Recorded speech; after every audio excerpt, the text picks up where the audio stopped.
നമസ്കാരം. വളരുന്ന തീവട്ടി സഭകളും തളരുന്ന മൊണ്ണക്കുഞ്ഞാടുകളും. സത്യത്തിൽ ക്രൈസ്തവർ ഭാരതത്തിൽ എണ്ണത്തിൽ വളരുകയാണോ അതോ തളരുകയാണോ?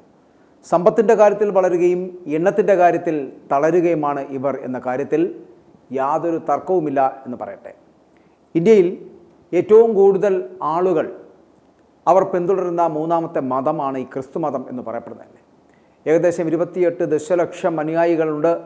2014 സെൻസസ് പ്രകാരം ജനസംഖ്യയുടെ 2.3% ഇത് വരുമെന്നാണ് കണക്കാക്കുന്നത്. വടക്ക് കിഴക്കൻ ഇന്ത്യയുടെ ചില ഭാഗങ്ങളിൽ, പ്രത്യേകിച്ച് നാഗാലാൻഡ്, മിസോറാം, മേഘാലയ എന്നിവിടങ്ങളിലും ക്രിസ്തുമതം ഏറ്റവും വലിയ മതമാണ്. അരുണാചലിലും ഇതൊരു പ്രധാന മതമാണ്. അവിടെ സംസ്ഥാനത്തിൻ്റെ ഏകദേശം 30% ക്രിസ്ത്യാനികളാണ് എന്ന് തന്നെ പറയുകയും ചെയ്യാം. കേരളത്തിലെ മൂന്നാമത്തെ ഏറ്റവും വലിയ മതവിഭാഗം ഏത് എന്ന് ചോദിച്ചാൽ ക്രിസ്തുമതമാണ്. സംസ്ഥാനത്തെ ജനസംഖ്യയുടെ ഏകദേശം 18% ക്രൈസ്തവരാണ്. 1940 20.9% ആയിരുന്നത് 2011 18.4 കുറഞ്ഞു. എന്നാൽ അടിസ്ഥാന സംഖ്യയും മറ്റ് ഘടകങ്ങളും ജനസംഖ്യാപരമായ തകർച്ചയിലേക്ക് നയിക്കുന്നു എന്ന് വേണം ഇതുകൊണ്ട് കരുതാൻ. ഒരു വർഷത്തിൽ ജനിക്കുന്ന ശിശുക്കളുടെ ശതമാനത്തിൽ ക്രിസ്ത്യാനികളുടെ പങ്ക് സ്ഥിതിവിവര കണക്കുകൾ ശേഖരിച്ചതിന് ശേഷം കുറഞ്ഞു വരികയാണ് എന്ന് വേണമെങ്കിൽ പറയേണ്ടിയിരിക്കുന്നു. 2005 ഏകദേശം 18% ആയിരുന്നത് 2018 14% കുറഞ്ഞു എന്നർത്ഥം. അതായത് ഹിന്ദുക്കൾ 47 നിന്ന് 41, മുസ്ലിങ്ങൾ 34 നിന്ന് 44. ഇങ്ങനെ ഉയർന്നപ്പോഴാണ് ഇവിടെ കുറവുകൾ ഉണ്ടാകുന്നതെന്നാണ്. എന്തുകൊണ്ടോ 2019 2020 സ്ഥിതിവിവര കണക്കുകൾ സർക്കാർ പുറത്തുവിട്ടിട്ടില്ല. അതുകൊണ്ട് അതിൻ്റെ കണക്കുകൾ നമുക്ക് അറിയാനും കഴിഞ്ഞില്ല. പക്ഷേ ഈ പ്രവണത കണക്കിലെടുക്കുമ്പോൾ 2020 ഈ സംഖ്യ 13% ആയിരുന്നെങ്കിൽ അതിൽ അതിശയിക്കാനില്ല. ഈ മന്ദഗതിയിലുള്ള പ്രവണത എപ്പോൾ അവസാനിക്കുമെന്ന് ചിലപ്പോൾ നമ്മൾ ആശ്ചര്യപ്പെട്ടു പോകും. കാരണം 10%, 5%, 1% ഒക്കെ ആകുന്ന തരത്തിൽ ക്രിസ്ത്യൻ സമൂഹം എത്തിച്ചേർന്നേക്കാം എന്ന് പറയേണ്ടി. ക്രിസ്തു സന്ദേശം കേരളത്തിൽ ആദ്യം എത്തിച്ചത് യേശു ക്രിസ്തുവിൻ്റെ 12 ശിഷ്യന്മാരിൽ ഒരാളായിട്ടുള്ള തോമാസ് ലീഗയാണ് എന്നാണ് പാരമ്പര്യം. ഈ ക്രിസ്തുവർഷം 52 കേരളത്തിലെത്തിയ അദ്ദേഹം ഇവിടെ 7 പള്ളികൾ സ്ഥാപിച്ചതായും അതിലൂടെ നമുക്ക് വിശ്വസിക്കപ്പെടുന്നുണ്ട്. പേർഷ്യക്കാർ, യൂറോപ്യന്മാർ തുടങ്ങി നിരവധി ക്രിസ്തീയ വേദ പ്രചാരകർ പിൽക്കാലത്ത് കേരളത്തിലെത്തുകയുണ്ടായി, മതപ്രചരണം നടത്തി. അനേകർ ഈ പറയുന്ന പോലെ ക്രിസ്തുമതം സ്വീകരിക്കുകയും ചെയ്തു എന്നാണ് ചരിത്രം പറയുന്നത്. വിദേശത്ത് നിന്ന് ക്രിസ്തുമത വിശ്വാസികൾ ഇവിടേക്ക് കുടിയേറിയതായിട്ട് കൂടി കരുതപ്പെടുന്നുണ്ട്. കേരളത്തിലെ ആദ്യകാല ക്രിസ്ത്യാനികൾ എന്ന് പറയപ്പെടുന്നത് നസ്രാണി മാപ്പിളമാർ അഥവാ ഈ പറയുന്ന മാർത്തോമ നസ്രാണികൾ അഥവാ സുറിയാനി ക്രിസ്ത്യാനികൾ എന്ന് അറിയപ്പെടുന്നു ഈ വലിയ വിഭാഗത്തെ. അന്നത്തെ ആദ്യത്തെ തുടക്കകാലത്ത് പേർഷ്യൻ സഭയുമായി ബന്ധപ്പെട്ട് നിലകൊണ്ടിരുന്ന ഇവർ നിലവിൽ വിവിധ സഭാ സമൂഹങ്ങളുടെ ഭാഗമായിട്ട് നിലകൊള്ളുകയാണ്. ഇവർക്ക് പുറമെ പോർച്ചുഗീസുകാരുടെ കാലത്ത് രൂപപ്പെട്ട ലത്തിൻ കത്തോലിക്കരും പിന്നെ ഡച്ച്, ബ്രിട്ടീഷ് മിഷണറിമാരുടെ കാലത്ത് രൂപപ്പെട്ട ഈ പ്രൊട്ടസ്റ്റൻ്റ് വിഭാഗങ്ങളുമൊക്കെ കേരളത്തിൽ ഉണ്ട് എന്നുള്ളതാണ്. ഞാൻ ഇതിൻ്റെ ഒരു ബ്രീഫ് ഇങ്ങനെ പറഞ്ഞു എന്ന് മാത്രം. സത്യത്തിൽ ക്രൈസ്തവർ ഭാരതത്തിൽ എണ്ണത്തിൽ വളരുകയാണോ അതോ തളരുകയാണോ ചെയ്യുന്നത് എന്നുള്ളതാണ്. സമ്പത്തിൻ്റെ കാര്യത്തിൽ വളരുകയും എണ്ണത്തിൻ്റെ കാര്യത്തിൽ തളരുകയുമാണ് ഇവർ എന്ന കാര്യത്തിൽ യാതൊരു തരത്തിലുള്ള തർക്കവുമില്ല എന്ന് പറയട്ടെ. 100% സാക്ഷരത നേടിയെന്ന് നമ്മൾ പറയുമ്പോഴും അന്ധരായ അടിമകളായ മൊണ്ണവിശ്വാസികളായ ധാരാളം മൊണ്ണകളുള്ള കേരളത്തിൽ പോലും വിശ്വാസികളുടെ എണ്ണം കീഴ്പോട്ടാണ് പോകുന്നത് എന്നുള്ളതാണ്. ഇത് വളരെ വലിയ വിരോധാഭാസമാണ്. കാരണം ഇപ്പോൾ ഒരേ ഒരു ക്രിസ്തുവാണ് നമുക്കുള്ളത്, നമുക്കറിയാം. എന്നാൽ ആ ക്രിസ്തുവിൻ്റെ പേര് പറഞ്ഞ് ഏകദേശം ഒരു 50,000 സഭകൾ ലോകത്താകമാനമുണ്ട് എന്ന് പറയേണ്ടിയിരിക്കുന്നു. അത് പല രൂപത്തിലും പല ഭാവത്തിലും പല കാറ്റഗറിയിലുമുള്ള 50,000-ലധികം സഭകൾ ഇന്നുണ്ട്. ഇന്ന് ഭാരതത്തിലുള്ള പല സഭകളെ സംബന്ധിച്ചിടത്തോളം ഗോസ്പൽ ഫോർ ഏഷ്യ എന്ന് പറയപ്പെട്ടുകൊണ്ട്, അതായത് ഏഷ്യയിൽ ഒരു ക്രൈസ്തവവൽക്കരണം ഉണ്ടാക്കണമെന്ന് പറഞ്ഞുകൊണ്ട് 33 കോടി ദൈവത്തെ വിശ്വസിക്കുന്ന, ദൈവത്തെ അറിയാത്ത പ്രാകൃതരായ മനുഷ്യരാണ്, അവരെ ക്രിസ്തുവിനെ അറിയിക്കാൻ എന്ന് പറഞ്ഞുകൊണ്ട് ആണ് ഈ ഗോസ്പൽ ഫോർ ഏഷ്യയുടെ പേരിൽ വലിയ തട്ടിപ്പ് നടത്തുന്നത് എന്നുള്ളതാണ്. ആ തട്ടിപ്പ് ദശലക്ഷക്കണക്കിന് കോടികൾ ഇവിടെ എത്തിച്ച തീവട്ടി താറാവ് യോഹന്നാൻ മുതൽ ലോകത്തിൻ്റെ അങ്കിൾസാമായി കളിക്കുന്ന കത്തോലിക്ക സഭ മുതൽ പിന്നൊന്നുണ്ടല്ലോ കൈകൊട്ടിപ്പാട്ടും തമ്പറടിയുമായിട്ട് നടക്കുന്ന പെന്തക്കോസ്തുകാരന്മാർ വരെ കോടാനുകോടികൾ ഈ നാമത്തിൽ ഇവിടെ കൊണ്ടുവരുന്നുണ്ട്. പൗരോഹിത്യ സഭകളാണെങ്കിലും പ്രൊട്ടസ്റ്റൻ്റ് സഭകളാണെങ്കിലും കാശിങ്ങനെ പിടുങ്ങിക്കൊണ്ടുവരുന്നതിൽ ഇവരൊക്കെ മിടുക്കരായിരുന്നു എന്നുള്ളതാണ്. പക്ഷേ ഇതവരുടെ ആരാധനാലയങ്ങളെന്നും വിദ്യാഭ്യാസ സ്ഥാപനങ്ങളെന്നും കച്ചവട സ്ഥാപനങ്ങളെന്നും സ്ഥാവര ജംഗമ വസ്തുക്കളായിട്ടുമൊക്കെ അല്ലെങ്കിൽ ഇവരുടെ കുടുംബ സ്വത്തുക്കളായിട്ടൊക്കെ ഇത് മാറ്റുന്നൊരു സാഹചര്യം ഉണ്ടായി. അതുപോലെ ഓരോ ക്രൈസ്തവ സമൂഹത്തിൻ്റെയും ട്രസ്റ്റുകളുടെയും ഒക്കെ പേരിൽ ലക്ഷക്കണക്കിന് ഏക്കർ ഭൂസ്വത്തും പല പല ട്രസ്റ്റുകളുടെ പേരിലുമൊക്കെ പറഞ്ഞറിയിക്കാൻ കഴിയാത്ത അത്രയ്ക്ക് കോടാനുകോടി കണക്കിന് വരുന്ന പണവും കുമിഞ്ഞുകൂടി കിടക്കുന്നു എന്നുള്ളതാണ്. പക്ഷേ ഈ അടിമവിശ്വാസികൾ മാത്രമാണ് ഒരിക്കലും രക്ഷപ്പെടാതെ ഇങ്ങനെ കിടക്കുന്നത് എന്നുള്ളതാണ്. സഭകൾ രക്ഷപ്പെടുന്നു എന്നുള്ളതാണ്. ക്രിസ്തുവിൻ്റെ നാമത്തിൽ കിട്ടുന്ന ഈ കോടാനുകോടികൾ വരുമ്പോഴും വിധവയുടെ ചില്ലിക്കാശിൻ്റെ ഉപമ പറഞ്ഞ് ഈ അത്താഴപ്പട്ടിണിക്കാരൻ്റെ പിച്ചക്കാശ് വരെ ഇവന്മാർ ഊറ്റിയെടുക്കും എന്നുള്ളതാണ്.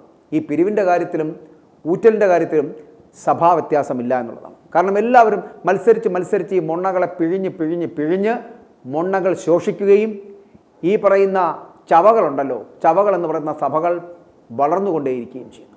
ഇന്ന് ഇന്ത്യയെ സംബന്ധിച്ചിടത്തോളം നമ്മൾ നോക്കുകയാണെങ്കിൽ എണ്ണത്തിലെ ക്രൈസ്തവ സമൂഹം കുറവാണെങ്കിലും സമ്പത്തിൻ്റെ കാര്യത്തിൽ സത്യത്തിൽ ഇവിടുത്തെ 2-3 തീവട്ടി സഭകൾ വിചാരിച്ചാൽ ഈ രാജ്യത്തെ വിലയ്ക്ക് വാങ്ങുവാനുള്ള ആസ്തി ഇവന്മാരുടെ കയ്യിൽ ഉണ്ട് എന്നുള്ളതാണ്. RSSൻ്റെ വിചാരധാരയിൽ ഈ ക്രൈസ്തവനെ ക്രൂശിക്കുന്നു അല്ലെങ്കിൽ വിമർശിച്ചു എന്നൊക്കെ പറഞ്ഞ് ഈ പറയുന്ന ഇവന്മാർ വാവിട്ട് കരയുമ്പോൾ സത്യത്തിൽ വിചാരധാര പറഞ്ഞത് വാസ്തവമാണ് എന്നുള്ളതാണ്. കാരണം രാജ്യത്തൊരു സമാന്തര സമ്പദ് വ്യവസ്ഥ ഇവന്മാർ കൊണ്ടുവന്നു കഴിഞ്ഞു, ഒരു സമാന്തര സമ്പദ് വ്യവസ്ഥ. അപ്പോൾ അതുകൊണ്ട് തന്നെ എല്ലാവർക്കും വേണ്ടത് എന്താണ്? അതിൽ നിന്ന് ഫണ്ടാണ്. അതുകൊണ്ട് ഈ BJP സർക്കാർ ഇവന്മാരെ വരച്ച വരയിൽ നിർത്താൻ കഴിഞ്ഞിരിക്കുന്നു ഇപ്പോൾ എന്ന് വേണമെങ്കിൽ പറയാം. കാരണം ഇവന്മാരുടെ മെനകെട്ട അരമനകളിലും ആയിരക്കണക്കിന് FCR അക്കൗണ്ട് വഴിയുമൊക്കെ വന്ന പണമെല്ലാം റെയ്ഡുകളിലും ED യുമൊക്കെ കൂടെ ഉപയോഗിച്ചുകൊണ്ട് കരസ്ഥമാക്കിയിരിക്കുന്നു. അവർ ലക്ഷക്കണക്കിന് കോടി രൂപ ഇവന്മാരുടെ ലിക്വിഡിറ്റി സർക്കാർ പിടിച്ചെടുത്തിരിക്കുന്നു. ഫണ്ട് വരുവാനുള്ള സോഴ്സ് കട്ട് ചെയ്തിരിക്കുന്നു. അപ്പോൾ സർക്കാരുമായിട്ട് യോജിച്ചു പോയില്ല എങ്കിൽ ഇവന്മാരുടെ സ്ഥാവര ജംഗമ വസ്തുക്കൾ ഇതെല്ലാം കൂടി പിടിച്ചുകൊണ്ടു പോകുമെന്ന് മൊത്തത്തിൽ ഇവന്മാരെ പേടിപ്പിച്ച് നിർത്തിയിരിക്കുകയാണ്. അപ്പോൾ ഇതിനിടയിൽ ഇനിയും കോൺഗ്രസോ അതുപോലെ ഏതെങ്കിലും പാർട്ടിയോ അധികാരത്തിൽ വന്നാൽ സംഭവിക്കാൻ പോകുന്നത് എന്താണ്? വീണ്ടും ഇതുപോലെ ഈ മുള വലിച്ചു കെട്ടിയിരിക്കുന്നത് പോലുള്ള ഒരു സംവിധാനമാണല്ലോ ഇത്. വീണ്ടും ശക്തമായി അപ്പുറത്തേക്ക് പോകുവാനുള്ള സാധ്യത ഉണ്ടാവും. അപ്പോൾ അതുകൊണ്ട് രാജ്യസുരക്ഷയ്ക്ക് തന്നെ ഭീഷണിയായിട്ട് ഇവന്മാർ രാജ്യത്ത് തന്നെ ഒരു സമാന്തര സമ്പദ് വ്യവസ്ഥ ഉണ്ടാക്കിയ ഒരു ഗ്രൂപ്പാണിവർ. പക്ഷെ നമുക്ക് പ്രത്യക്ഷത്തിൽ അത് അറിയാൻ കഴിയില്ല. അതേസമയം മുസ്ലിം സമുദായത്തെ സംബന്ധിച്ചിടത്തോളം ഒരു വളരെ രാഷ്ട്രവിരുദ്ധരാണ് അവർ എന്ന് പറയാൻ കഴിയുന്ന തരത്തിലേക്കുണ്ട്. ഒരു ഇസ്ലാമിയോ ഫോബിയോ അറിഞ്ഞോ അറിയാതെയോ ഒക്കെ ഇവിടെ വളരുന്നുണ്ട്. പക്ഷേ തീവ്രവാദത്തിൻ്റെ കാര്യം നോക്കിക്കഴിഞ്ഞാൽ ഈ മുസ്ലിം തീവ്രവാദികൾ കൊന്നേക്കുന്നതിൻ്റെ 100 ഇരട്ടി ക്രൈസ്തവ ചരിത്രം നോക്കിക്കഴിഞ്ഞാൽ കിട്ടുമെന്നതാണ്. ചരിത്രത്തിൽ ലോകത്തിൽ ഏറ്റവും കൂടുതൽ കൊലപാതകം നടത്തിയിരിക്കുന്നത് ഈ ക്രൈസ്തവ സമുദായമാണെന്ന് പറയപ്പെടുന്നുണ്ട്. ഇൻക്വിസിഷൻ്റെ പേരിൽ, അതായത് ഈ മതവിചാരണ കോടതികൾ നടത്തി കോടാനുകോടി ജനങ്ങളെ കൊന്നിട്ടുണ്ട് എന്നുള്ളതാണ്. ഇന്ത്യയിലാണെങ്കിൽ തന്നെയും അത്തരത്തിൽ ഈ ഗോവയിൽ ഇവർ പുണ്യവാനെന്ന് പറയപ്പെടുന്ന ഈ ഫ്രാൻസിസ് അസീസിൻ്റെ നേതൃത്വത്തിൽ ആയിരക്കണക്കിന് വരുന്ന നിരപരാധികളെ ഈ ഇൻക്വിസിഷൻ്റെ പേരിൽ കൊന്നു തള്ളിയിട്ടുണ്ട്. അപ്പോൾ ഈ മാനവരാശിയുടെ കൂട്ടക്കൊലയ്ക്ക് മതത്തിൻ്റെ പേരിൽ കൊല നടത്തിയിരിക്കുന്നത് കത്തോലിക്ക സഭയാണ്. പക്ഷേ ഇന്നും അതിന് സോഫ്റ്റ് ഫേസ് കൊടുത്ത് നിർത്തി അവർ വിജയിക്കുകയാണ് പലപ്പോഴും. പുറം ലോകം അറിയുന്നില്ല. അതുകൊണ്ട് തന്നെ വിശ്വാസി സമൂഹത്തെ സംബന്ധിച്ചിടത്തോളം സഭകൾ ഏതുമാകട്ടെ, പൗരസ്ത്യ സഭകളോ അല്ലെങ്കിൽ പാശ്ചാത്യ സഭകളോ, എല്ലാവരുടെയും മുഖമുദ്ര എന്ന് പറയപ്പെടുന്നത് സ്വാർത്ഥതയാണ്. കൂലിയില്ല കുപ്പായ തൊഴിലാളികളായ അവന്മാരുടെ സ്വാർത്ഥതയിൽ വെന്ത് വെണ്ണീറാകുന്നത് ഈ മൊണ്ണ വിശ്വാസികളാണ്. ഇനി ഞാനൊരു കാര്യം കൂടി പറയട്ടെ. ഈ ബ്രഹ്മചര്യം എന്ന് പറയപ്പെടുന്നത്, കർത്താവ് ആരോടും ഈ ബ്രഹ്മചര്യം അനുഷ്ഠിക്കാനൊന്നും പറഞ്ഞിട്ടില്ല. പക്ഷേ ഇവന്മാരെ ബ്രഹ്മചര്യകളാക്കി ബൈബിളിൽ ഒരു പരാമർശം പോലും ഇല്ലാത്ത മടങ്ങുന്ന ഒരു അങ്ങനെ ഒരു സംവിധാനം ഉണ്ടാക്കി ഇവന്മാരുടെ എല്ലാ ആവശ്യങ്ങളും നിറവേറ്റാനും ഇവരുടെ എല്ലാ പണികളും ചെയ്യുവാനും ഇവർ ഉണ്ടാക്കുന്ന സ്വത്തുക്കൾ വേറെ എങ്ങും പോകാതിരിക്കുവാനും വേണ്ടിയിട്ട് ഈ കൂലിയില്ലാ തൊഴിലാളികളുടെ ഒരു ഫോഴ്സിനെ, ഒരു വലിയ ഫോഴ്സിനെ തന്നെ ഉണ്ടാക്കി ആത്മീയതയുടെ മറവിൽ ഇവർ ഉണ്ടാക്കിയെടുക്കുന്നു. ഈ അടിമകൾ ഇതുപോലെ അടിമപ്പണി ചെയ്ത് സഭ എന്ന പ്രസ്ഥാനത്തെ വളർത്തി വളർത്തി വളർത്തി അതൊരു സമാന്തര സമ്പദ് വ്യവസ്ഥ അത്തരത്തിൽ ഉണ്ടാക്കിയെടുക്കുവാൻ ഇവർക്ക് കഴിയുകയും ചെയ്തു. ഇത് സമൂഹത്തിന് മാത്രമല്ല, രാജ്യത്തിന് മാത്രമല്ല, ക്രിസ്തുവിന് പോലും ഇവന്മാർ ഭീഷണിയായി കഴിഞ്ഞു എന്ന് പറയേണ്ടിയിരിക്കുന്നു. കാരണം ഇവർ ക്രൈസ്തവ വിരുദ്ധ കാര്യങ്ങൾ ചെയ്തു പോവുകയാണ്.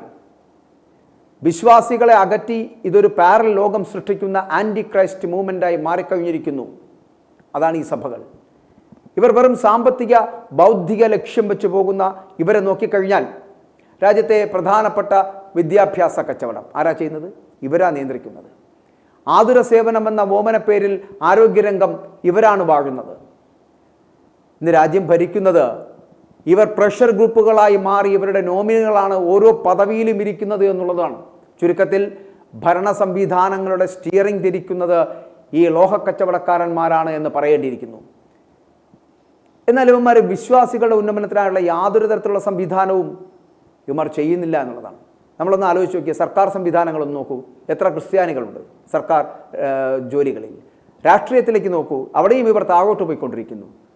ഇനി വംശനാശം സംഭവിക്കുകയാണെന്ന് സിവിൽ സർവീസ് മേഖലയിൽ തന്നെ. കച്ചവടത്തിലൊക്കെ താഴേക്ക് വരുന്ന, ബിസിനസ് മേഖലകളിൽ താഴേക്ക് വരുന്ന ഒരു കാഴ്ച ഉണ്ടാകുന്നു. കൂടാതെ ഒരു ഗുമസ്തപ്പണി പോലും ലഭിക്കുന്നില്ല. പിന്നെയും ഈ സമുദായം പച്ച പിടിച്ചു നിൽക്കുന്നത് എന്ന് പറയപ്പെടുന്ന ഈ പാവപ്പെട്ട നഴ്സുമാരുണ്ടല്ലോ, മധ്യ തിരുവിതാംകൂറിൽ നിന്നും കുമ്പനാട് യൂണിവേഴ്സിറ്റിയിൽ നിന്നുമൊക്കെ അതൊക്കെ വ്യാജ സർട്ടിഫിക്കറ്റൊക്കെ ഉണ്ടാക്കി ഒരു കാലഘട്ടത്തിൽ രാജ്യം കടന്നുപോയവരടക്കമുണ്ട്. പക്ഷേ ഈ നഴ്സുമാരടക്കം വിദേശ രാജ്യങ്ങളിൽ പോയി കഷ്ടപ്പെട്ടുണ്ടാക്കിയ സമ്പത്താണ് ഇതിൻ്റെ ഒരു അടിസ്ഥാനമെന്ന് പറയുന്നത്. എന്നിട്ടും ഈ സഭകളുടെ ആശുപത്രികൾ ഒന്നും ഒരു ജോലിയും കൊടുക്കാതെ ഇവർ രാജ്യം വിട്ടു പോവുകയാണ് ചെയ്യപ്പെടുന്നത്, ഈ നഴ്സുമാർ. അങ്ങനെ ഇവർ രാജ്യം വിട്ട് കഴിയുമ്പോൾ അവരുടെ വാലെ പിടിച്ച് തൂങ്ങിപ്പോയി അവിടെ പോയി രൂപത ഉണ്ടാക്കി, അതിരൂപത ഉണ്ടാക്കി, അവിടെയും പോയി കുത്തിത്തുരുപ്പുണ്ടാക്കി അവിടുത്തെയും വിശ്വാസികൾ അവിടെ നിന്ന് ഒഴുകുകയാണ്, അല്ലെങ്കിൽ ഓടുകയാണ്, ഓടി അകലുകയാണ്. ചുരുക്കി പറഞ്ഞാൽ വിശ്വാസികൾ ശോഷിക്കുകയും ഇവന്മാർ കുളയട്ടകളെപ്പോലെ ചീർത്ത് വീർത്ത് സമാന്തര സംവിധാനങ്ങൾ ഉണ്ടാക്കി തഴച്ചു വളരുമ്പോൾ വിശ്വാസികൾ ഓർക്കുക, ഇതിനകത്ത് ക്രിസ്തു എവിടെയാണ്?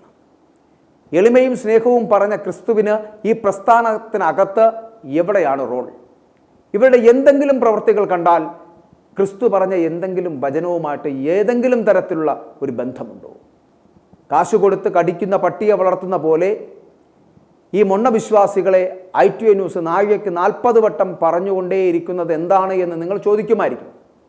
സ്വന്തം മക്കൾക്ക് പോലും ഒരു നേരത്തെ ആഹാരം കൊടുക്കാതെ പള്ളിയെയും പള്ളിത്തന്തമാരെയും വളർത്തിക്കൊണ്ടിരിക്കുന്നു ഇവന്മാർ. വിശ്വാസികൾക്കിട്ട് പണി കൊടുത്തുകൊണ്ടിരിക്കുന്നവന്മാരാണ് ഈ പറയുന്ന പള്ളിത്തന്തമാരെന്ന് പറയപ്പെടുന്നത്. എന്തെങ്കിലും സമുദായത്തിൻ്റെ സേവനം വേണമെങ്കിൽ അതിനെല്ലാം പടി കൊടുക്കേണ്ടി വരും. അത് ഇവന്മാരുണ്ടാക്കിയ പള്ളിയിൽ വിശ്വാസിയായി തുടരണമെങ്കിൽ പോലും പണം കൊടുക്കണം. ഇനി അവനൊരു കൂതാശ വേണമെങ്കിൽ കപ്പം കൊടുക്കണം. മരിച്ചാൽ റിയൽ എസ്റ്റേറ്റുകാരൻ പോലും ഈടാക്കാത്ത നിരക്കിലുള്ള കല്ലറ മേടിക്കണം. ഇനിയോ ഓർമ്മ കുർബാനയ്ക്ക് വരെ കച്ചവടമാണ്. ഇപ്പോൾ നിങ്ങൾ ചിലപ്പോൾ ചോദിക്കും, എന്തുകൊണ്ടാണ് ITV ന്യൂസ് ആവർത്തിച്ച് മൊണ്ണകൾ എന്ന് ഇവന്മാരെ ഇങ്ങനെ വിളിക്കുന്നത് എന്ന്? ഇവന്മാരെ മൊണ്ണകൾ എന്നല്ലാതെ എന്ത് വിളിക്കണം? നിങ്ങൾ പറയൂ. ഇത്രയേ ഞങ്ങൾക്കും പറയാനുള്ളൂ. തീവട്ടി സഭകൾ വളരുന്നു, ഈ പറയുന്ന മൊണ്ണ വിശ്വാസികൾ തളരുന്നു. അതിൻ്റെ യാഥാർത്ഥ്യം മനസ്സിലാക്കിയാൽ നിങ്ങൾക്ക് നന്ന്. i2i News, an eye for truth. i2i News subscribe ചെയ്തിട്ടില്ലാത്തവർ ഇപ്പോൾ തന്നെ സബ്സ്ക്രൈബ് ചെയ്യുക. നോട്ടിഫിക്കേഷൻ ലഭിക്കുവാൻ ബെൽ ബട്ടണും അമർത്തുക.